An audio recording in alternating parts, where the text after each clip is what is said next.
Accompagnement, commandement, repos. Asseyez-vous. Attention, la caméra ne bouge pas trop. Il y a des mouvements là.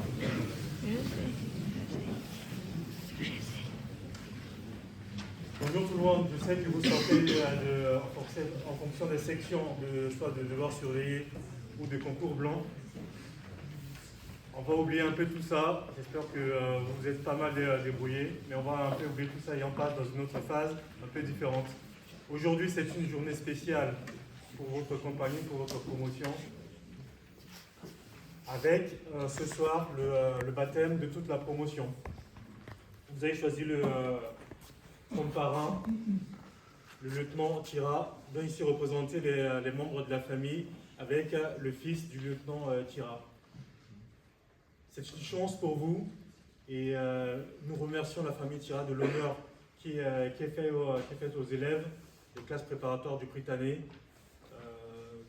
d'avoir la possibilité d'emprunter le nom de votre famille pour baptiser la promotion. On vous en remercie sincèrement. Ce midi, les représentants de votre compagnie ont pu déjeuner avec la famille. Tout le long de l'après-midi et également de la soirée, vous aurez accès à la famille pour pouvoir discuter et échanger et partager avec la famille. Donc encore une fois, merci beaucoup.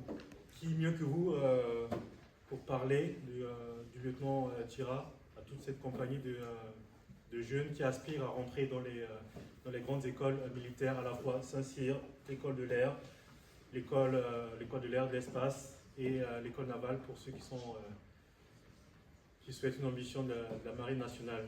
Nous avons également des élèves qui sont fanats, qui aiment tout ce qui est ingénierie militaire et qui se destinent pour d'autres grandes écoles comme l'école polytechnique ou l'Insta Bretagne, qui forment les ingénieurs des armées.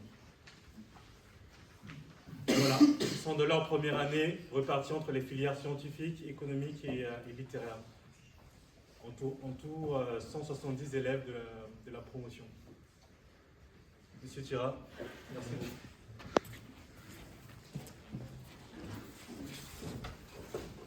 Bonjour à toutes et tous. Je tiens d'abord à vous remercier sincèrement pour l'hommage que vous rendez à mon père et un honneur qui rejaillit sur toute notre famille. Vraiment, merci beaucoup. Deuxièmement, je souhaiterais vous demander de me pardonner si parfois, au cours de cette évocation, l'émotion me submerge déjà. J'espère que la passion va l'emporter sur l'émotion. Petite précision technique, j'avais scanné une documentation extraordinaire de mon père, notamment des photos prises en Indochine lors de son premier séjour. J'avais scanné ça en urgence avant de partir en mission définitive pour la Roumanie. Et c'était très bon pour Internet, pour les écrans vidéo, mais j'avais jamais imaginé qu'un jour, sur grand écran, et quand j'ai vérifié sur grand écran, il y avait beaucoup de rayures et tout, ça a été un peu... Donc j'ai été obligé de faire appel pour certaines de ces images à l'intelligence artificielle, avec grande prudence, parce que parfois il y a des non-sens complètement fous, donc, mais bon, je vous dirai quand ces images sont traitées par l'intelligence artificielle. Voilà, je pense que nous pouvons commencer. C'est un diaporama que je vais commenter au fil de l'eau. Je vais zapper sur certains documents écrits. Je pense que vous les aurez à votre disposition à la bibliothèque, enfin à l'école, parce que le temps imparti est relativement court. Et si vous le souhaitez, à la fin, il y aura une dernière partie, parce que j'ai cédé à l'insistance de certains qui voulaient que j'évoque mon parcours professionnel de reporter de guerre et d'aventurier. Voilà, donc là ce sera à la fin si le temps nous permet et si vous êtes toutes et tous d'accord. Voilà, je crois qu'on peut commencer. Merci vraiment, merci du fond du cœur. Et je vous souhaite un beau parcours au sein de l'armée française.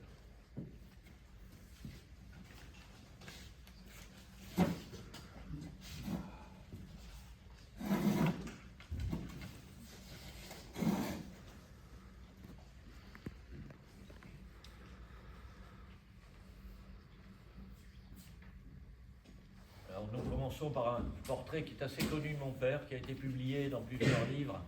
C'est une... là, attendez, excusez-moi, je vais le mettre en pause, je vais le piloter moi-même. Voilà, c'est le médecin lieutenant Henri Estève, qui a écrit un livre où il parle beaucoup de mon père, édité à Indo-Édition, Médecin sur la RC4, la route coloniale 4, la première grande bataille désastreuse de l'armée française en Indochine. Donc, mon grand-père paternel, qui a fini sa carrière colonel de cavalerie, il a été l'un des premiers commandants de chars de l'histoire de l'armée française. Des chars britanniques, des MK4, et il a fini colonel, officier de la Légion d'honneur et instructeur à Versailles, et il est voilà, mais là c'était quand le fameux MK4, et quand il était instructeur, c'est après la guerre. Et il est, selon la légende familiale, le créateur du casque des Charman, parce que le casque Adrien en français, il tapait sur le blindage sans arrêt, ça les assommait à moitié. Il a eu l'idée de mettre du cuir sur le front. Ça lui a valu quelques jours d'arrêt de rigueur, mais finalement le modèle a été adopté pendant des années par l'armée. Voilà, toute la fratrie, 7 enfants. Mon père est le deuxième à partir de la gauche. Après, nous avons Bernard Tira, qui lui aussi est issu du Prytanée et puis Saint-Cyr. Et il a fini colonel de Para. Il a commandé notamment le camp de Margival. Et son fils, Michel André, est ici. Lui connaît mieux le Prytanée que moi parce qu'il a fait un stage d'équitation au Prytanée. Voilà, et donc toute la fratrie. Là, mon grand-père paternel, mon père, c'est le plus grand des garçons. Au Prytanée, une année importante dans l'histoire du Prytanée en 1944, parce que les 2 premières années après la bataille de France, le Prytanée est parti en errance à travers la France et n'a pu regagner ses locaux historiques qu'en 1944. Et mon père, quand il était au Prytanée, puis Saint-Cyr, sous-lieutenant et lieutenant, et son premier séjour en Indochine,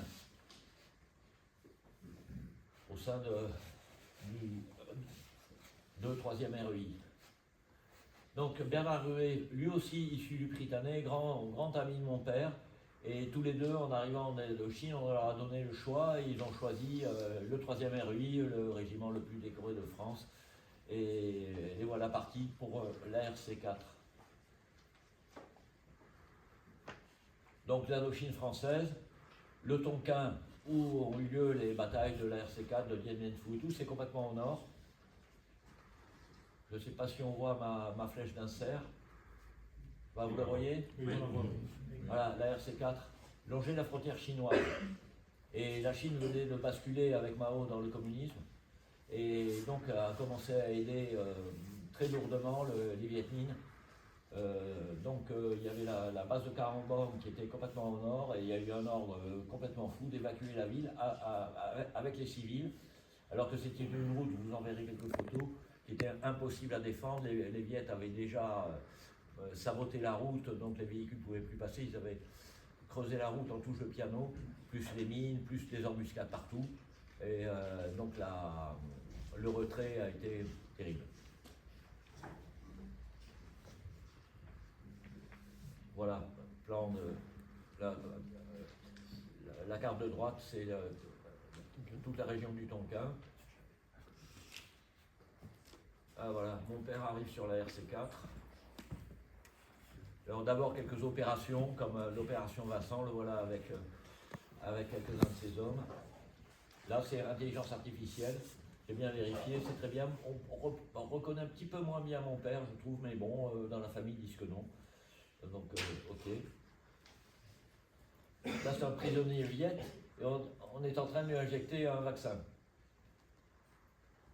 Mais je crois que l'infirmier qui lui injecte le vaccin l'a peut-être pas fait avec beaucoup de tendresse, parce que vu la tête du Juliette, il a pas l'air très content.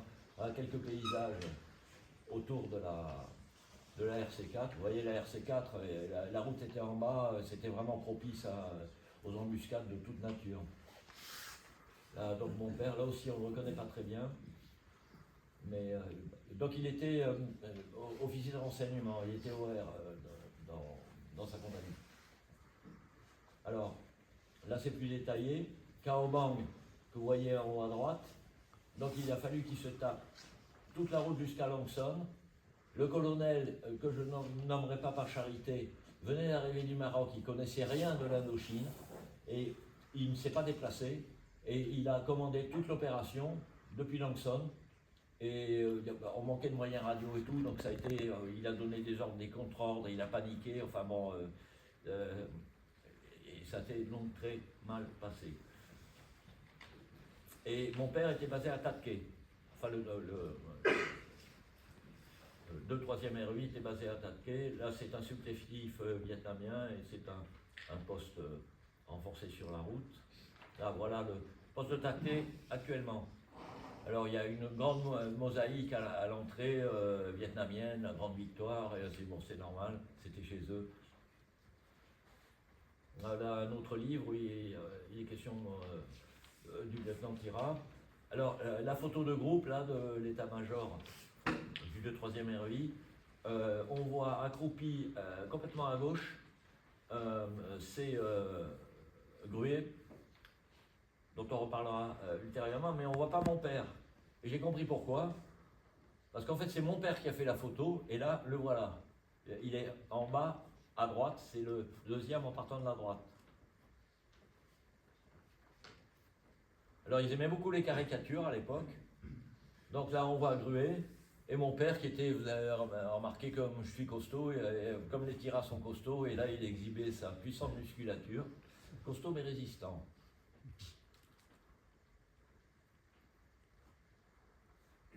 Enfin, maigrichon mais résistant. Là, je ne sais pas ce qu'il a bricolé avec son lance-grenade. Je ne sais pas du tout à quoi ça correspond, cette caricature. En revanche, là, c'est le capitaine Labaume qui a commandé le groupe en rose. On va en reparler. Et là, je comprends mieux. Mon père, donc officier de renseignement, il joue avec des documents secrets. Et je commence à comprendre la caricature parce que j'ai retrouvé dans sa cantine un document secret. C'était l'ordre de bataille. Là, je vais passer sur ce document pour ne pas perdre trop de temps. Donc là, c'est le détail de la bataille. Donc à partir de Tatke, dans un premier temps, le groupement rose a dû monter vers le nord pour aller au secours des colonnes Charton le nom m'échappe, enfin bon, qu'importe, mais presque à jonction, ils étaient à 500 mètres, ils n'ont pas pu établir la jonction, mais ils ont pu récupérer quelques survivants qu'ils ont ramenés à Langson, à Tatke, pardon. Et là, ils pensaient pouvoir se reposer un peu, et à peine arrivés à Tatke, on leur donne l'ordre de descendre. Oui, de redescendre vers Tatke. Et ils reçoivent à Tatke l'ordre de filer, de redescendre vers Langson. Donc là, déjà, ils commençaient à fatiguer, une semaine, sans dormir, en marchant, des embûches tout le temps. Ils n'ont pas pu se reposer, avec ordre de tout laisser sur place. Ils ont continué la route. Ils étaient un peu plus de 1000, avec des blessés. Et là, le calvaire a été terrible. Donc, enfin, ils ont fini par arriver à Langson. Et Langson, le colonel qui commandait l'opération avait foutu le camp, en laissant le matériel en plus. Donc, le lendemain, l'aviation a été obligée de bombarder le matériel, tandis que les survivants de la RC4 protégeaient la base. Vous comprenez pourquoi je ne cite pas le nom de ce colonel. Et après, ils ont été évacués sur le delta du fleuve Jaune. Là, vous voyez dans quel état, c'est une photo moi, qui me bouleverse. C'est quelques jours après. On voit il a vraiment un visage qui exprime tout ce qu'il vient de vivre. 11 jours et 11 nuits sans pouvoir dormir une seule seconde. Il écrit à mon grand-père, c'est la pire torture qu'on puisse infliger à quelqu'un. Il est arrivé pieds nus comme beaucoup de ses camarades, les treillis déchirés, plus de munitions. Ça a été vraiment une sacrée épreuve.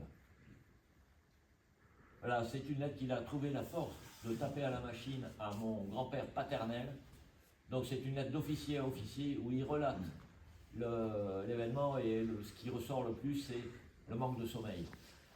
Mais il détaille cette bataille de façon très précise. C'est une lettre absolument remarquable, donc je pense que vous avez copié. De toute façon, j'en laisserai une au Britannique. Et il est cité à l'ordre de l'armée pour son comportement pendant la bataille de la RC4. Avec ça, c'est un article publié dans une revue Militaria, où là, de nouveau, on revoit cette fameuse photo prise par le docteur Estève. Le bouquin d'Estève, et la photo de couverture, vous voyez, on voit quelques-uns vous allez voir quelques détails. Alors, en haut à gauche, l'infirmière, dont évidemment le nom m'échappe maintenant,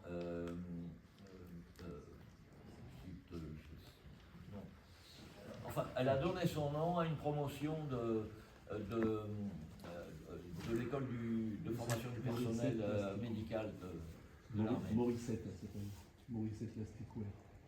Morissette Lastécouer, ah oui, c'est plus visible là-bas en fait. Bon, il faut que je change de lunettes. Et là, petit détail cocasse, on voit que mon père et Morissette ont l'air un peu proches. Et vous voyez, le capitaine a un regard un peu jaloux, suspicieux. Alors, ça sont des photos prises par mon père maintenant.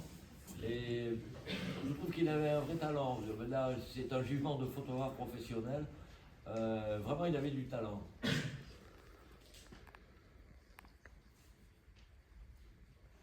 Donc là, c'est l'infirmerie dans le Delta, à Maoké.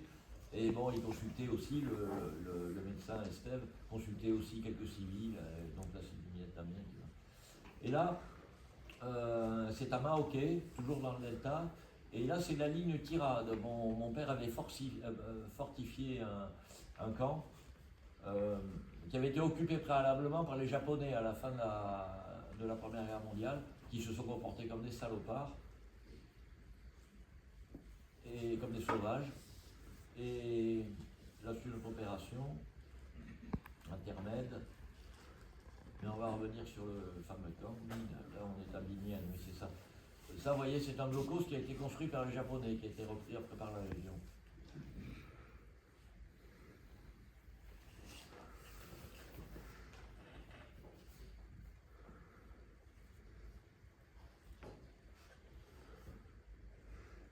Alors, à Binian, va se dérouler un grand événement le jour de la fête de Cameron. Il y a le général Delattre qui vient les visiter. Là, c'est son avion qui atterrit. Là, elle est traitée par l'intelligence artificielle. Et là, j'avoue que l'IA a été formidable parce que rien ne cloche. C'est vraiment tout, à part les couleurs, parce que c'est une photo en noir et blanc. Mais là, sinon, je n'aurais pas pu la mettre parce qu'elle était illisible. Là, c'est un boulot franchement bluffant.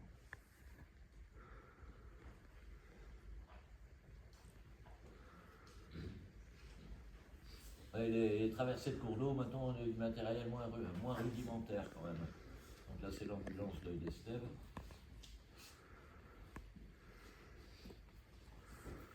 Et là, c'est la fin du séjour. Donc d'abord, c'est les adieux de Tante Aurore qui est partie un mois avant mon père. Donc les adieux. Et là, mon père et l'un de ses camarades qui sont à Saillon et ils vont embarquer pour rentrer en France. D'abord à Toulouse, il retrouve sa famille, donc son père et son père, qui était Saint-Cyrien à cette époque. Alors là, l'IA, ça a été un peu désolant parce que pour l'IA, c'était des officiers allemands, donc Enfin, donc j'ai été obligé de retoucher et d'utiliser les photos originales.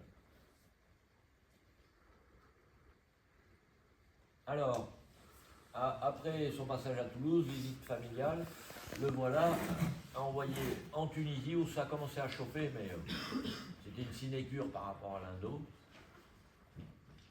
Et là, c'est la lettre que lui envoie son colonel. Alors, à savoir que c'était le 6e RUI. Le 6e RUI a eu, pendant la Deuxième Guerre mondiale, était basé en Syrie et s'est retrouvé face à la 13e DBLE, qui était partie de la France libre.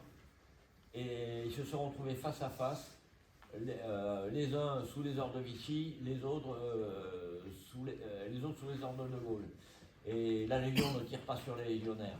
Et donc il y a eu des négociations magnifiques et la Légion n'a pas eu à tirer sur les légionnaires. Mais le 6e REI a été dissous et a été reconstitué au moment de la guerre d'Indochine en Tunisie. Mais sous les ordres du colonel Rossi, qui était l'ancien commandant de la 13e DBLE. Et en Tunisie, à ce moment-là, il y avait un contrôleur civil, une sorte de super-préfet, Maurice Bali, qui était arrivé en Tunisie. Il arrivait du Maroc et il a suivi, il commandait le 7e régiment de tirailleurs marocains. Et quand les Américains ont débarqué, il a suivi les Américains avec ses hommes, l'armée d'Afrique, direction la Tunisie pour s'opposer à Rommel. Et là, il arrive en Tunisie. Vous verrez pourquoi je l'évoque. Le voilà encore. C'est mon grand-père maternel qui m'a élevé. Et c'est la première unité, le 7e RTM, qui a capturé un général de panzer allemand et un colonel d'artillerie italien. C'est la première capture d'importance depuis le début de la guerre par l'armée française. Et donc évidemment, le régiment a été décoré et ainsi de suite. Donc j'ai retrouvé cet article dans les archives familiales. Là, c'est mon grand-père, avec le général de Guillebon, qui était l'aide de camp de Leclerc. Et ils sont devenus très amis, ils ont été très liés, on s'est suivis après pendant des années. Voilà, mon père donc arrivé en Tunisie, avec sa section du 6e RUI. Là, c'est la lettre, j'ai la vue qui baisse. Ah oui, et donc ça commençait à s'agiter et dans cette grande ville, la Légion est appelée pour calmer un peu le jeu. Et le seul fait que les légionnaires de mon père défilent dans la ville, ça a calmé tout le monde. Donc il n'y a pas eu d'incident violent et ça. Et donc après, le contrôleur civil du coin a écrit une lettre de remerciement au colonel. Bravo, la belle tenue de vos hommes et du lieutenant Tira. Enfin voilà, c'est une lettre de remerciement. Là, c'est mon grand-père et les légionnaires de mon père derrière. Ils vont se connaître. Vous allez voir dans quelles circonstances. Je vous lis ce que j'ai encadré en bas, cet article. Je déjeune avec les légionnaires. On me raconte qu'à l'époque où fut décidé l'état de siège, les rapports étaient quelque peu tendus entre le lieutenant commandant d'armes et le contrôleur civil, qui du jour au lendemain cessa d'être le patron de Tébourssou. Pourquoi? À l'époque, il y avait beaucoup d'Allemands qui s'étaient engagés dans la Légion étrangère, pour des raisons X et Y, qui n'étaient pas nécessairement des nazis, d'ailleurs, mais des vrais militaires. Et la Légion étrangère, vous savez que les champs de la Légion étrangère ressemblent beaucoup aux champs de l'armée allemande. Et les Tunisiens disaient, on ne comprend pas, se sont plaints auprès de mon grand-père, le contrôleur civil, on ne comprend pas, on a combattu contre les Allemands et maintenant on voit des Français qui chantent des chants. Et mon grand-père donc a convoqué le lieutenant Tira en lui disant, je vous prierai de cesser de défiler en chantant vos chants. Et mon père, non, les traditions de la Légion sont les traditions de la Légion, je ne céderai pas. Donc, c'était très tendu. Je continue. Et donc mon grand-père avait l'impression que finalement, papa allait prendre le pouvoir sur lui. Le pouvoir militaire prenait le pouvoir, le pouvoir sur le pouvoir civil, sur l'autorité civile. Donc je continue. Le lendemain, ah oui, non pardon, le général pria son subordonné de mettre de l'huile dans les rouages. 8 jours plus tard, il recevait du colonel. Ah oui, je perds la ligne, excusez-moi. Il recevait du colonel commandant le régiment de la Légion, dont dépendait le jeune officier, le télégramme suivant. Suite vos instructions, vous informe aux relations entre autorités civiles et militaires Téboursouk sont très améliorées. Stop. Commandant d'armes vient se fiancer avec fille contrôleur civil. La Légion ne peut faire mieux. Et donc là, après, ils s'adoraient tous les deux après. Mon grand-père et mon père, il y a eu une immense estime et vous verrez la suite ne dépend pas. Là. Ah. Donc là, voilà, c'est au moment des fiançailles. Ma mère, alors qui était très, très légion et tout, là c'est une vue partielle de la ville avec le contrôle civique et le bâtiment carré au fond. Donc le temps des mariages. Donc mon père obtient une permission pour aller au mariage de sa sœur, Nicole, et ma mère y va aussi, en tant que fiancée. Là c'est le faire-part de mariage de mes parents. Et le mariage de mes parents en uniforme. Et donc là, c'est pas l'IA, parce que l'IA le transformait systématiquement en officier allemand. Donc j'ai préféré passer du temps à retoucher les photos plutôt que... La bénédiction, les signatures. Et voilà marié. Le bal. Bon, c'est marrant parce que les deux regards divergent. Les photos officielles, les articles évidemment, c'était l'événement. Le voyage de noces. En voyage de noces, écrit maman, sensationnel, baiser affectueux, Miquette. C'était son surnom. Et mon père écrit pauvre chauffeur, Michel, et maman qui répond, et pauvre Michel. Pourquoi ? Parce qu'en fait, le voyage de noces, c'était avec cette vieille guimbarde, une Peugeot 202, il manquait une porte en plus.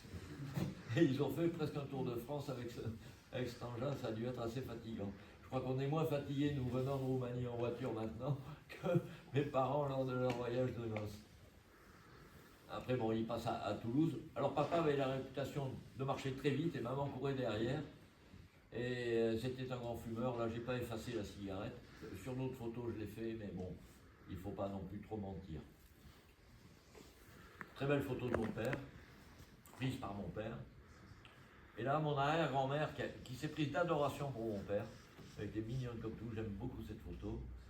Et là, mon père au-dessus des palmeraies de Tozeur. Là, ce sont les obsèques d'un officier de Légion qui est tombé dans une embuscade dans le sud tunisien. Et là, l'intelligence artificielle, vous allez voir, le panneau qui est à gauche qui indique la caserne du 6e REI, l'intelligence artificielle a eu l'intelligence de la transformer en garde républicaine Paris. Donc j'ai été obligé de détourer la photo originale et de la coller. Il faut faire attention avec l'IA. Bon, Tunisie, le bled. Alors là, il part dans le sud tunisien pour reprendre une ancienne villa romaine qui est devenue un caravansérail à l'époque ottomane, une sorte de marché protégé. Et quand mon père est arrivé, il y avait des Russes blancs qui étaient réfugiés là-bas, mais des pillards qui pillaient les trésors archéologiques. Donc mon père devait à la fois lutter contre les insurgés, mais aussi lutter contre les pillards russes. Donc voilà, vous voyez, c'est un lieu assez stratégique. Et les plus grandes batailles de la bataille de Tunisie, entre les Allemands, l'armée d'Afrique et les Américains, se sont déroulées juste de l'autre côté de ce que vous voyez de Banja El Adma, du côté de Maknassi. Et d'ailleurs, la première bataille, les Américains qui avaient pas d'expérience, c'était un peu chaud pour eux. Vous voyez, le défilé, vous allez voir quelques photos, le terrain était vraiment propice aux embuscades. Là, c'est l'ensemble du Borg. Là, donc c'était la compagnie de marche de la Légion étrangère. J'ai eu du mal à comprendre ce qu'était le CMLE, j'ai fini par trouver. La roulante. Oui, c'était un peu spartiate quand même quand ils sont arrivés là-bas. C'était pas 5 étoiles. Vous voyez, donc les défilés, c'était vraiment bien propice aux embuscades. La voiture, c'est une Peugeot modèle 183 de 1928. Et alors, il patrouillait en képi blanc. Ça se ferait plus du tout maintenant, parce que pour être repéré de loin, il n'y avait pas mieux. Alors, bon, la tradition, là, toujours. Et la patrouille dans ces défilés avec le képi blanc, c'est quand même un peu chaud.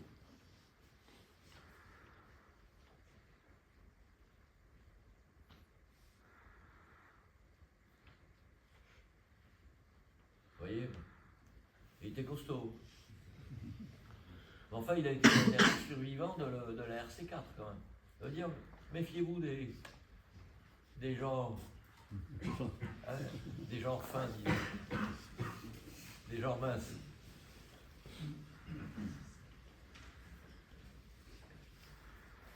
Et là, c'est un des gars de son unité qui a fini son temps et qui donc aura un mot sympa à mon père. Décembre 53, hein, l'apparition d'un fils, en l'occurrence moi-même. Alors, l'un des légionnaires m'a fait ce cadeau, c'était un Pinocchio en caoutchouc naturel que j'ai conservé, et le voilà aujourd'hui. Il s'est, au fil du temps, délité, mais je le conserve mais précieusement, c'était presque un talisman. Voilà le bébé. Alors, il paraît que mon père était, comme dirait Coluche, était fier comme un bar tabac, comme Artaban normalement. Toujours la clope, j'ai hérité de lui pour ça. Bon, ça sont les vœux du capitaine Roguet. Et voilà, il reçoit donc son ordre de... Et donc le colonel, qu'il aimait beaucoup, il dit voilà, j'ai reçu un billet d'avion pour moi, 48 heures pour rejoindre l'Indochine, vous avez un billet de bateau, vous prendrez le bateau, c'est 1 mois. J'échange les billets, j'irai en bateau, vous en avion, ça vous laisse 1 mois avec votre jeune épouse, mais n'en profitez pas pour faire un 2e enfant.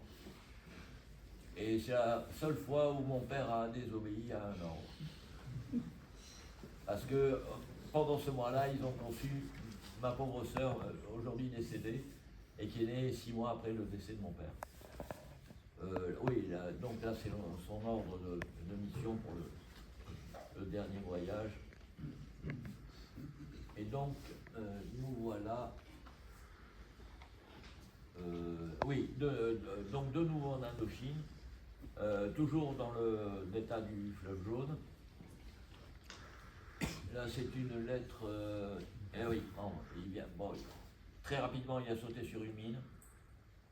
Et donc, c'est une très belle lettre du colonel Rossi à mon grand-père. Magnifique. Mais bon, là, je ne vais pas vous la lire. Je laisse ce diaporama à disposition de l'école, de toute façon. Ah, les dégâts, les mines, c'est vraiment une vraie saloperie. Mais bon, ça, c'est pas la Jeep de mon père. C'est la Jeep du colonel de Castres, qui avait sauté. Il n'était pas dans la Jeep. Son chauffeur a été tué. Et c'est le colonel de Castres qui a commandé Dien Bien Phu. Enfin, l'une des grandes figures de Dien Bien Phu. Et là, c'est le terrible télégramme annonçant à mon grand-père le décès de papa. Et là, la levée de corps.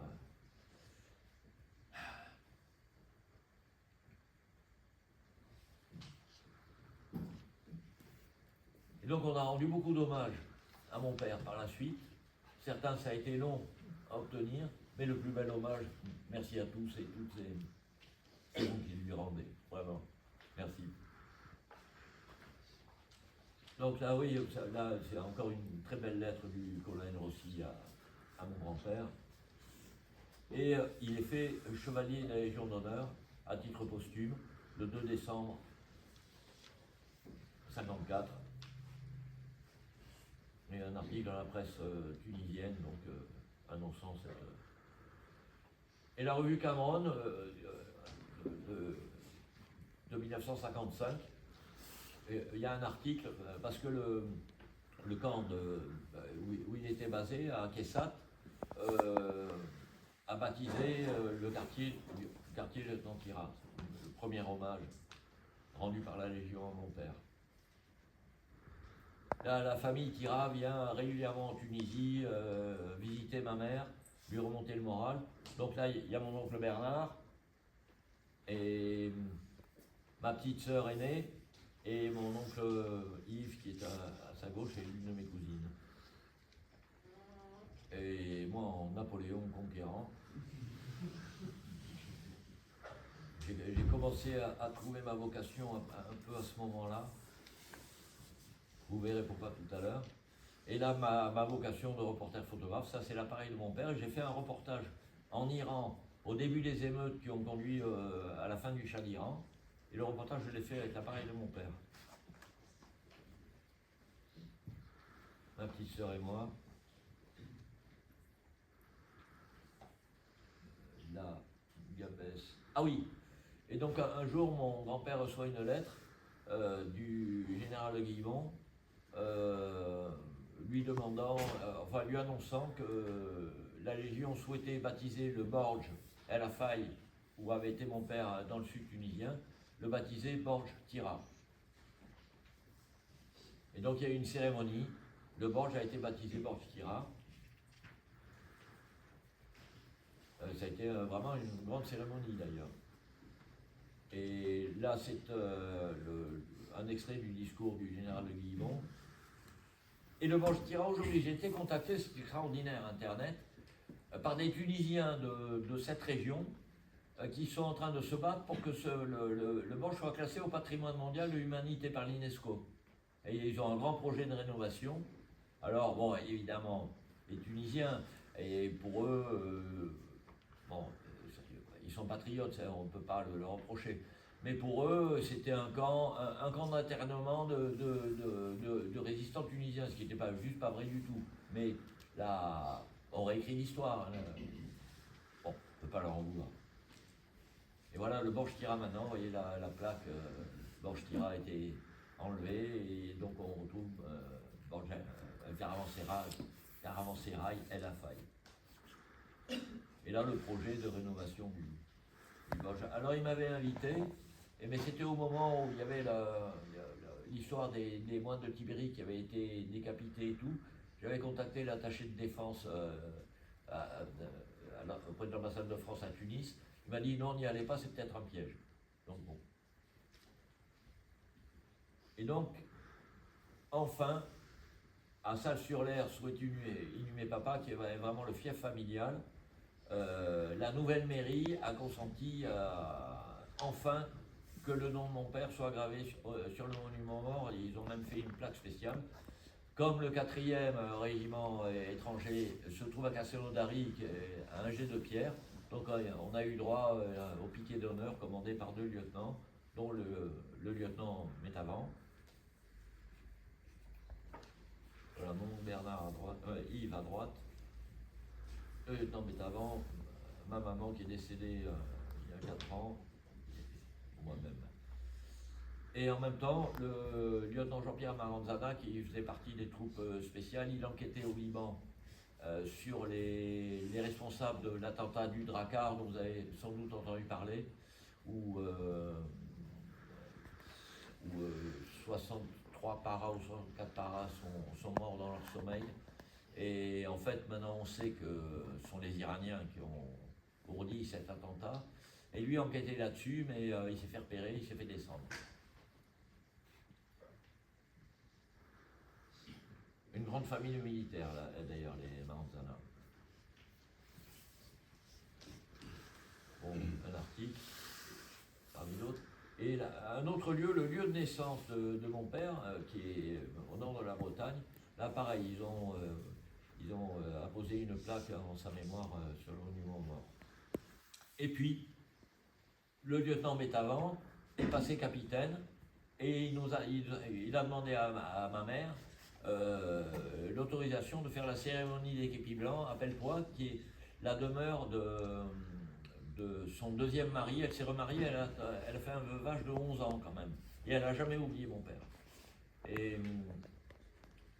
Et bon, ils avaient une sorte de château, en fait, villa vénitienne. Et là, c'était très très bien pour une jolie cérémonie des képis blancs.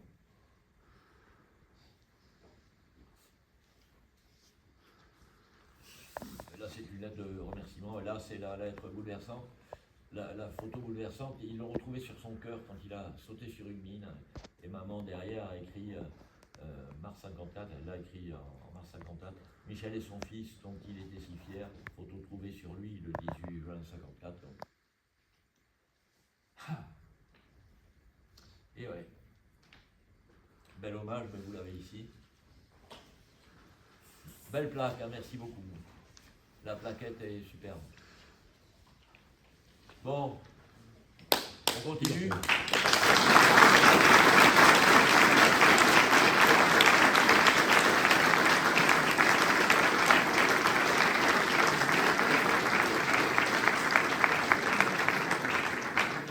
C'est pas fini. Vous voulez qu'on continue? Il y en a certains qui ont insisté pour que j'évoque aussi mon parcours d'agité du bocal. On continue alors? Bon. Allez. Premier reportage de guerre. Cambodge. Eh oui, c'était un pèlerinage pour moi.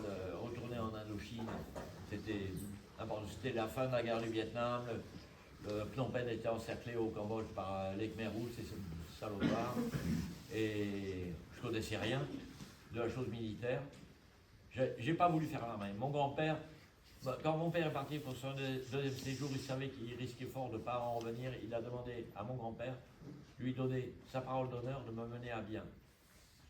Dans l'esprit de mon grand-père, me mener à bien, c'était le Prytanée, Saint-Cyr.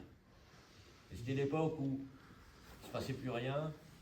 L'armée française occupait l'Allemagne. Je faisais chier. Il n'y avait pas d'aventure. Moi, je n'avais pas envie. Moi, je voulais être reporter de guerre. Et donc, pardonnez-moi le Prytanée. Non, je ne vais pas le dire.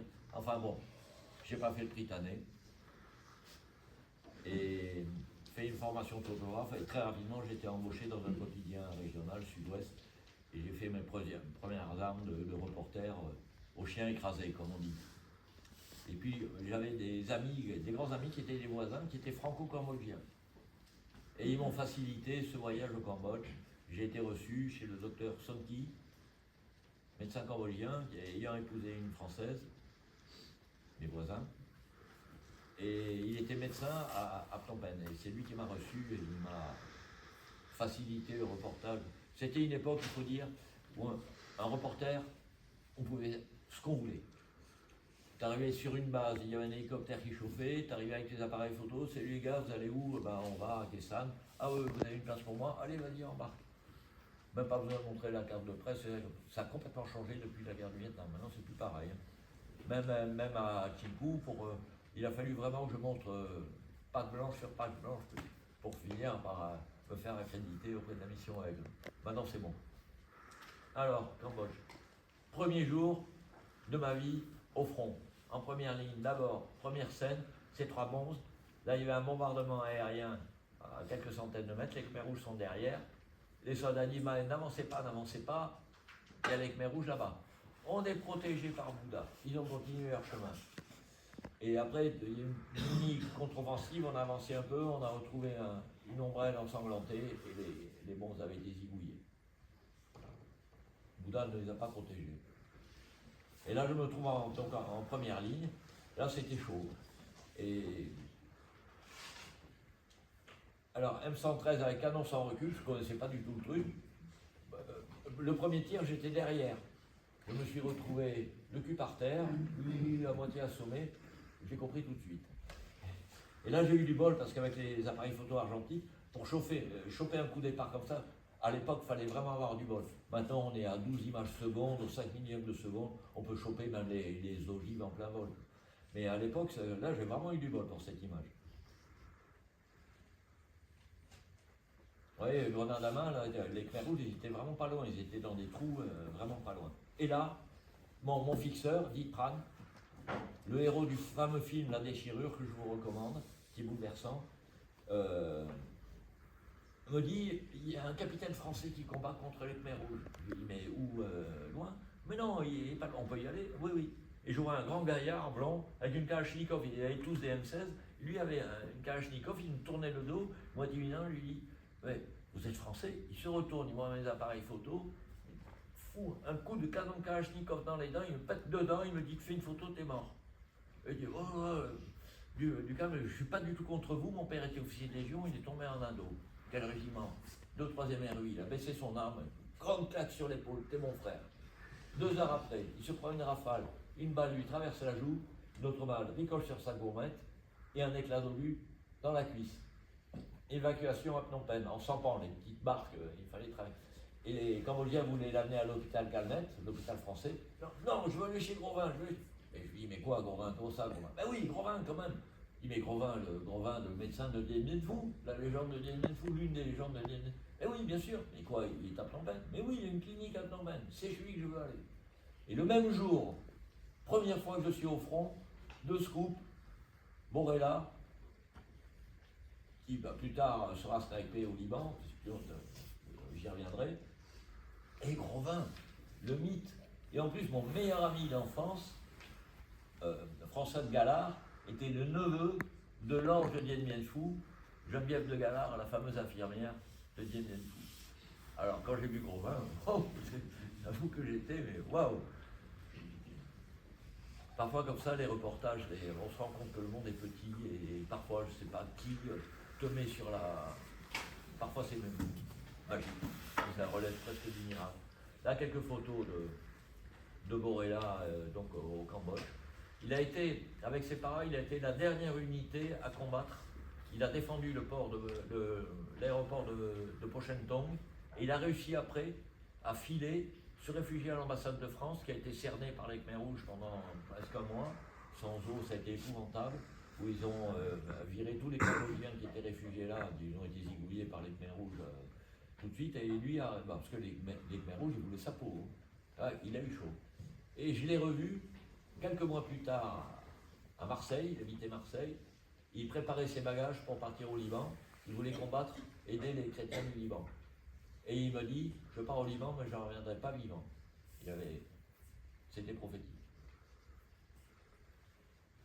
Là, vous voyez le colonel là, qui donne à boire aux prisonniers Khmer rouges, il a le brevet para, et il a fait Saint-Cyr. Et là, les gamins, là, on va traverser le Mekong, là ce sont des obus. Et c'était en fait des enfants soldats qui étaient chargés d'une partie de la logistique. C'est une photo que j'aime beaucoup. Le regard du jeune officier qui retourne au front, il avait eu 2 jours de permission, 3 ans de combat, 2 jours de permission, il retourne au front. Voilà, les bombardements de roquettes là, sur le marché central, ils visaient systématiquement les cibles civiles, les écoles, les hôpitaux. Les marchés, là, il y a eu 11 morts, terrible. Bon, ben voilà, au Liban en 1976, premier journaliste à aller en zone chrétienne, tout le monde allait en zone palestinienne islamiste.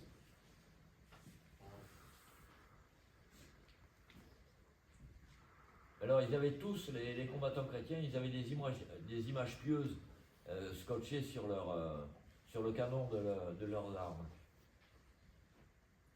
Là, un jeune héros, à Sheka, les Palestiniens s'étaient faufilés dans le village de nuit et ils étaient en train d'égorger les maison par maison. Il a entendu du bruit, il a foncé dans l'église, il a sonné les cloches de toutes ses forces, il a réveillé le village, il a sauvé le village. Et je suis arrivé, il était en train d'être porté tel un héros par tout le village, le pop. Et bon, alors une autre page. Arrivent les accords d'Helsinki. Les accords d'Helsinki stipulaient libre circulation des hommes et des idées entre les pays signataires. Et l'Union soviétique avait insisté pour signer ces accords. Moi, petit journaliste à la Tintin, je préfère voir que croire. Pour croire, je préfère voir avant. Donc j'ai eu l'idée saugrenue de me faire imprimer le texte des accords Zelinsky, 1 millier d'exemplaires sur papier libre, que j'ai cousu sur mon t-shirt. Comme je ne suis pas gros, ça ne se voyait pas. Je me suis inscrit aux amitiés franco-soviétiques et je suis parti en voyage touristique en Russie. Et je suis allé distribuer les accords Zelinsky dans les rues de Moscou, à côté de la place Rouge. Ça a duré 30 secondes, 1 minute, le temps paraît long. Et deux molosses me chopent et m'embarquent, me conduisent au poste de police le plus proche. Sauf que j'avais mis les tracts dans une sacoche qui était ouverte. Et puis ils étaient un peu parano, ils pensaient qu'il devait y avoir des caméras ou des gens qui photographiaient la scène. Donc à un moment, ils m'ont lâché. J'ai chopé tous les tracts. Waouh! J'ai tout jeté. J'étais fou de rage. Bon, enfin, j'ai eu droit à 3 mois de prison, la tordure blanche, drogué, une cloche sur la tête, les heures dans le bureau du juge d'instruction, le capitaine Gouminski, lui, j'ai pas oublié son nom, je l'oublierai jamais. Et l'interprète qui tapait sur la... J'avais l'impression d'avoir la tête dans une cloche, tapait de temps en temps, et le capitaine Gouminski, les noms de vos complices, les noms de vos complices. Boum, boum. Et j'avais pas de complice, j'avais pas de nom à donner, de toute façon je ne les aurais pas donné. Et puis à partir de la première semaine, il y avait des trucs bizarres, en bouffant, je perds des connaissances, après, ce qui n'est pas mon genre. Et bon, c'est apparemment à partir de ce moment-là qu'ils ont commencé à me droguer. Plus la torture blanche, c'est-à-dire que la méthode du KGB, mais en Roumanie, ça l'a été aussi d'ailleurs. C'est-à-dire la torture par la lumière, c'est-à-dire 24/24 des projecteurs en pleine gueule. La nuit, obligation de dormir sur le dos avec le projecteur juste au-dessus. Et donc c'est une sorte de privation de sommeil et tout. Et au bout d'un moment, j'étais zombifié, ils m'ont dicté une sorte d'autocritique complètement délirante d'ailleurs, qu'aucun russe n'a cru, parce que d'abord, les autocritiques, il y en avait tout le temps, ils savaient très bien que c'était obtenu par la force. Et comme l'affaire avait été mondialement médiatisée, ça embêtait beaucoup les soviétiques de me faire un procès, parce qu'il aurait été obligatoirement public. Et donc, la presse a commencé à en parler. Alors, ça, c'est la Dépêche du Midi. Moi, je travaillais pour Sud-Ouest, qui était le journal concurrent. Donc, pour la Dépêche, j'étais surtout pas journaliste. Non, j'étais un jeune étudiant, un peu fou. Et là, alors là, ça a failli me coûter cher. J'ai jamais réussi à savoir qui c'était. C'est un article publié dans Paris Match. Pendant mon incarcération, il y a des types qui sont montés en commando. Ils ont attaqué le train Paris-Moscou en forêt de Fontainebleau. Ils l'ont bloqué pour demander ma libération. C'est-à-dire qu'à Moscou, ils ont considéré que non, c'était pas un acte individuel, que je faisais partie d'une bande terroriste. Donc déjà, je risquais 7 ans de prison. Le chef d'accusation au départ, j'avais sali les rues en jetant des papiers. 7 ans de prison. Et là, je risquais 17 ans de goulag à régime sévère. Au minimum. Donc, ils ont voulu être sympas pour moi, mais ça a failli me coûter cher quand même. J'ai jamais réussi à savoir qui c'était. Bon. Là, l'autocritique publiée dans la Pravda, en dernière page, c'est-à-dire la page la plus lue, et dans la Komsomolskaya Pravda, qui est l'organe de la Pravda destiné à la jeunesse. Mais aussi des articles en France. Quand je suis expulsé, donc la belle pub de Dominique Jamais dans l'Aurore, encore un miracle à Moscou, parce que des autocritiques, il y en avait souvent, donc on avait l'habitude. Voilà, bon, allez, je tente de... Ça m'a coûté très cher au niveau professionnel. Parce que la presse était en grande partie tenue par la gauche et le Parti communiste, et aller embêter l'URSS, c'était très très très mal vu. Donc professionnel, j'ai été viré de Sud-Ouest. Enfin bon, j'ai voulu continuer quand même le reportage. Je pars en Rhodésie, l'actuel Zimbabwe, et bon, c'était un musée vivant. C'était l'époque de l'Empire britannique. Encore, c'était un musée vivant. Là, vous voyez les lanciers du Bengale derrière, le président en haut de forme, c'était extraordinaire. Et j'ai réussi à interviewer l'abominable Mugabe dans des conditions, je ne vais pas rentrer dans les détails. Et là, j'ai compris que Mugabe, c'était le futur Pol Pot. Il m'a tenu le même discours que les Khmers rouges, quoi. Et donc j'ai écrit un article là-dessus, Mugabe, le futur Pol Pot de l'Afrique, et là, alors là, ça m'a valu, et en fait j'avais raison. En plus, moi j'étais sur le terrain, j'ai vu, là, tandis que les rédacteurs en chef, dans leur fauteuil à Paris, le terrain, ils ne connaissaient pas. Comme les Khmers rouges. J'ai dit, mais c'est un génocide qui est en cours. Ouais, qu'est-ce que c'est, t'es payé par la CIA pour dire des conneries comme ça. Il a fallu 3 ans pour qu'on admette ce que les Khmers rouges étaient en train de faire. Le massacre de près de la moitié de la population. Tu portais des lunettes, tu étais condamné à mort. Ennemi du peuple. Tu as des lunettes, tu es un ennemi du peuple. Un exemple. Le docteur Santi, n'écoutant que son devoir, il est resté à Phnom Penh. Je suis médecin, je me dois à mon pays. Il a été zigouillé. Il était médecin, ennemi du peuple.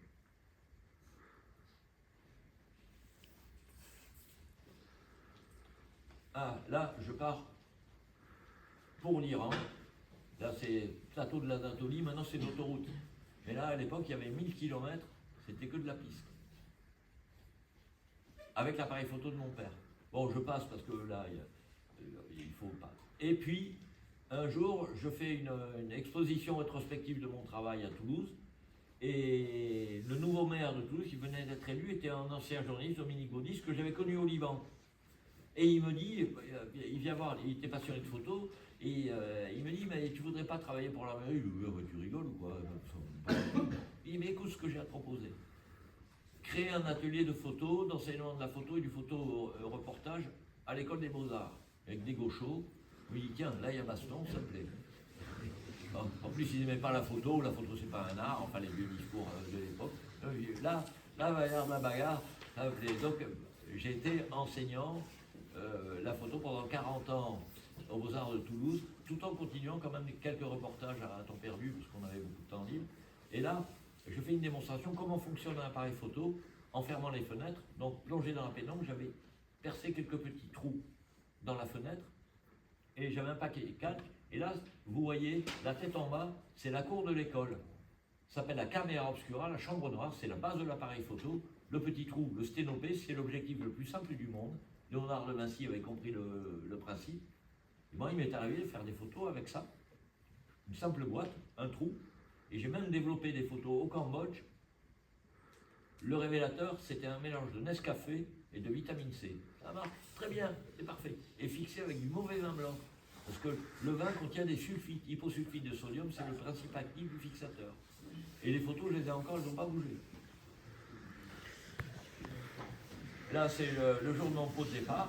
Alors, chose extraordinaire, la jeune femme qui m'a remplacé, qui est perchée sur l'échelle, penchée, elle est née au Zimbabwe quand j'y étais. Elle est issue d'une famille de Rhodésie. Rhodésienne, britannique. Après, ils ont quitté la Rhodésie quand Mugabe est arrivé. Et puis, elle a fait ses études à l'école de photo d'art. Et puis, là, voilà, elle m'a remplacé. C'est extraordinaire, comme le monde est petit. Et voilà. Alors, je suis passionné de moto-enduro. Et je me suis reconstruit après l'aventure de Russie. Grâce à la moto, et j'ai reconstruit dans une zone très très sauvage de l'Ariège. J'ai reconstruit une grange en ruine. Et voilà, pour monter, alors d'abord avec moto de trial, après d'enduro, et vous allez voir la suite. Donc je m'entraînais pour le Paris-Dakar sur des pistes de cross. Mais le vrai Paris-Dakar, celui de Thierry Sabine. Et puis quand je devais m'inscrire pour le Dakar suivant, c'est l'année où Thierry Sabine s'est craché avec Patrick Balavoine en hélicoptère. Et pour moi, le Paris-Dakar était mort, il n'y avait plus la vraie aventure authentique. Et donc j'ai jamais fait le Dakar. Et à la chute du régime de Ceausescu, 1994, j'ai suivi évidemment l'actualité, la chute du mur de Berlin et tout. Mon grand-père me disait, tu as fait une connerie en allant en Russie, parce que c'est un régime qui est tellement con qu'il va tomber tout seul. En revanche, la grande menace, c'est l'islam fondamentaliste. Il n'avait pas tort. Enfin bon, fermons la parenthèse. Donc, chute du mur de Berlin, c'était quand même, pour moi, c'était, ouais, Zadie avait raison, quoi. Il s'est tombé tout seul. Et puis il y a eu les événements en Roumanie, j'ai suivi, mais je connaissais presque rien de la Roumanie. Et puis, un copain me contacte, c'était le neveu du grand patron de la Croix-Rouge française. Il me dit, mais si tu veux aller en Roumanie, il y a un gros convoi qui se monte et ils ont besoin d'un photographe officiel. Je téléphone au directeur des Beaux-Arts. Là, tout le monde, la Roumanie, ils avaient été fascinés par la révolution, la soi-disant, le coup d'État en fait. Mais donc, mission humanitaire, on ne peut pas refuser, donc il m'a donné un congé, soldé d'ailleurs, j'étais payé, et me voilà parti en Roumanie. Et là, on arrivait par la Bulgarie, 45 avions quand même, pour la logistique, 11 jours. Mon record à moto non-stop, j'ai fait 24 heures, 23 heures, Toulouse, Bucarest. Là, 11 jours. Toujours un chauffeur qui ne s'est pas réveillé, un autre qui a crevé, un autre qui a envie de pisser, enfin il y a toujours. Bon, enfin. Et là, c'est bon, on arrive en Roumanie. Et bon, passons les détails. Je prends aussi, après la mission Croix-Rouge, je prends contact avec la Fédération roumaine de moto, qui me font visiter les quelques rares motoclubs sportifs. Ils roulaient avec des casques en carton, des bottes en caoutchouc, enfin c'était. Et j'ai écrit quelques articles dans la presse française, et j'ai lancé une collecte, et en 3 mois, 20 tonnes de matériel. Sauf qu'il fallait acheminer en Roumanie, j'avais pas un rond. Donc j'ai pris un crédit pour louer un camion, premier convoi humanitaire à crédit. Et nous voilà partis avec quelques amis et 2 motos. Nous voilà partis en Roumanie, on fait le tour des Carpates, des motoclubs, on leur distribue le matériel. Et puis du matériel aussi pour les orphelinats. Et ça c'était en juillet 90. Et en août 90, avec une moto Yamaha Ténéré, j'ai fait le tour complet des Carpates en tout terrain pour découvrir le pays authentique. Et c'est là que j'ai eu une révélation. Je me dis, mais c'est le futur paradis mondial de l'enduro. Et je ne m'étais pas trompé. J'ai créé le Raid des Carpates. Et en créant le Raid des Carpates, en 94, je décide de faire une étape à Toulouse où il y a une très grande bataille pendant la Première Guerre mondiale, où les Boy Scouts, les femmes et les vieillards du village ont retenu pendant 3 jours sur un pont l'armée allemande qui progressait pour permettre à l'armée roumaine, qui était en pleine déconfiture, de battre en retraite, mais en bon ordre. Sinon, ils auraient été. C'était perdu pour la Roumanie. Donc, c'est très important. Le général Berthelot, d'ailleurs, qui a commandé la mission militaire française en 1917 en Roumanie, évoque cette bataille. Et je fais la connaissance d'une membre du motoclub de la ville de Tulgugiu, ici présente, qui maintenant m'accompagne, qui est journaliste aussi, et qui a organisé la fameuse étape qui a été géniale, un méchoui, la population qui nous acclamait avec un bienvenu et tout, ça a été une étape absolument formidable. Les gamins qui nous attendaient, on leur fait faire un tour de moto, c'était super. Voilà. Et là, cette colonne que vous voyez, c'est la colonne sans fin du grand artiste Brancusi, qui a fait un ensemble mémoriel en mémoire de cette fameuse bataille du pont de Viu. Donc, et la colonne sans fin est l'acmé de l'œuvre monumentale. Que Ruxandra est parvenue à sauver parce qu'elle a risqué d'être détruite. Et elle a créé un journal, un quotidien pour ça, où chaque jour il y avait un article. Enfin bon, passons. Alors, bon, 10 ans de Raid des Carpates, le début de l'enduro en Roumanie, ça n'existait pas l'enduro. Ils disaient, mais c'est fou ce truc, qu'est-ce que c'est? Et puis, pour les étapes, les hébergements, il n'y a pas la télé dans les chambres, on s'en fout de la télé dans les chambres. Tous les programmes de l'époque, bon, rien à foutre. Et peu à peu, l'idée de l'enduro a fait son chemin, et maintenant, la Roumanie est réellement le paradis mondial de l'enduro, avec le plus grand hard enduro de Roumanie, la Romagnax, 6 à 800 pilotes venus du monde entier chaque année, avec les plus grands pilotes du monde, et puis, enfin bon, voilà. Donc, 2022, le début de la guerre en Ukraine, ma fille qui est franco-roumaine décide de partir en Roumanie, s'installer pour travailler. Et là, moi, fouette, où ma fille avec la guerre en Ukraine, pas bon et tout, mais il y a la mission Aigle aussi qui arrive là-bas, j'y vais. Je reste à côté de ma fille.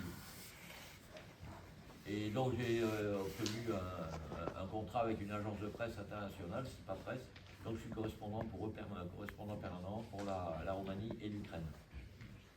Et donc là, évidemment, la mission Aigle que je suis maintenant avec la plus grande attention. Donc maintenant, mission Aigle. Alors la mission Aigle, c'est l'héritière de la mission Berthelot, la mission militaire française qui est venue aider la Roumanie pendant la Première Guerre mondiale. À savoir que grâce à la mission Berthelot, 70 divisions allemandes qui étaient sur le front français ont été obligées de rappliquer sur le front roumain. Ça a soulagé la France. Et c'est en grande partie grâce à Berthelot qu'on a eu la victoire. Mais Berthelot, après, a été complètement blacklisté des livres d'histoire après la Deuxième Guerre mondiale, pour des raisons politiciennes. sur lesquels je préfère pas m'attarder, mais parce que à la fin de la guerre, il a combattu aussi les bolcheviks qui a ravagé la Hongrie et le sud de l'Ukraine, et il a pointé jusqu'à Odessa où il a viré les bolcheviks, et en Hongrie aussi. Et donc ça, à la libération, les communistes ne lui pardonnaient pas ça, et donc il a été rayé des livres d'histoire. Mais en Roumanie, alors, Berthelot partout. Il y a des écoles, des avenues, des boulevards, des restaurants, des hôtels, des monuments partout. Il y a même un village qui a pris son nom. La population a voté à l'unanimité pour que le village prenne le nom du général Berthelot. Il y a même un arbre qui a été baptisé général Berthelot. C'est incroyable. C'est un héros. Tu parles de Berthelot à n'importe qui en Roumanie, tout le monde sait qui c'est. C'est un héros national là-bas. En France, qui a déjà entendu parler de la mission Berthelot parmi vous? Levez le doigt. Voilà. Voilà. C'est désolant. Bon, avec vous Sandra, on vient d'éditer un bouquin en langue française. C'est un jeune lieutenant qui, après Verdun, s'est joint à la mission Berthelot. Et, il était docteur en droit, il écrivait très bien. C'est sa correspondance familiale. Je vous le recommande, il sera à la bibliothèque de l'école. Je l'ai donné au colonel tout à l'heure. Voilà. Et donc là, cérémonie annuelle sur le mont Kochna, c'est important de le citer, il y a eu une grande bataille remportée par les Roumains et les Français, pas avec l'aide des Russes qui étaient nos alliés à cette époque-là, qui nous ont trahis, qui violaient les femmes, ils pillaient, ils ne se battaient pas. Et un jeune officier français a été tué lors de cette bataille, et il se battait contre qui? Contre Rommel. Rommel, c'est la première défaite de Rommel, dont on ne parle pas en Allemagne, parce que Rommel, pour eux, c'est encore un héros, donc on ne parle pas de ses défaites. Et, il a été gravement blessé à un bras d'ailleurs. J'ai ses rapports, j'ai obtenu ces rapports qui sont conservés dans un musée en Allemagne. Et donc là, lors de la cérémonie, il y a évidemment maintenant l'attaché de défense auprès de l'ambassade de France, mais aussi des officiers de la mission Berthelot, et dont un légionnaire cette année-là. Voilà, il y a reconstitution de la bataille. Bon, allez, nous voilà donc à Tchinku, le premier reportage à Tchinku, qui est le grand camp militaire où est basée la mission Aigle. Et le camp s'appelait Cherry Hill. Et je dis à l'OFCOM, mais pourquoi Cherry Hill? Oui, mais ce sont les Roumains qui ont choisi ça, on est leurs invités. Je dis, mais non, il faut que ce soit nommé Général Berthelot, enfin, quand même. Et alors, on a fait tout un foin auprès de l'état-major de l'armée roumaine, on est allé voir le directeur du musée militaire national. Oui, quand même, Berthelot, ce serait beaucoup mieux, quand même, pour les Français. Ah oui, c'est une bonne idée. Ça fait son chemin. Non, bon, les exercices de la mission Aigle au camp Cherry Hill, à cette époque-là, tireur de précision, tir de missiles à très courte portée anti-char, excellent. Les cibles, c'est des anciens chars soviétiques. Des chars russes, donc c'est très bien. Alors là, ce qui était impossible avec les appareils photo argentiques à l'époque, vous verrez, au bout de la femme, on voit la pointe de l'ogive. Là, sur le bord de la mer Noire, là, il y a une autre base avec les Français, là, c'est les tirs de missiles anti-aériens. Et finalement, ça a fait son chemin. Le camp, un jour, a été baptisé Général Berthelot. Évidemment, on a été invité, il y avait l'ambassadeur de France et tout. Voilà, camp Général Berthelot, avec un canon César derrière, le portrait du général. Là, c'est une photo dont je rêvais, la chaîne des Carpates, et les grandes batailles de la Première Guerre mondiale, c'était de l'autre côté, c'était sur l'autre versant. Et là, ce versant était occupé par les Austro-Hongrois à cette époque-là. Et maintenant, il y a le camp Berthelot. Donc, la mission Berthelot, c'est vraiment la pure héritière de la mission. La mission Aigle est la pure héritière de la mission Berthelot. de la Première Guerre mondiale. Bon, là, quelques exercices. Vous savez ce que c'est, hein, ces petites lumières, imagine, dès l'heure.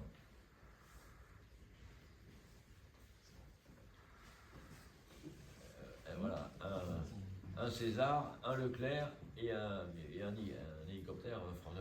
Là, on a du 100% français, non, on a un camion roumain à droite. Là, les hélicos d'attaque, un tir de mortier. Vous le voyez l'obus là?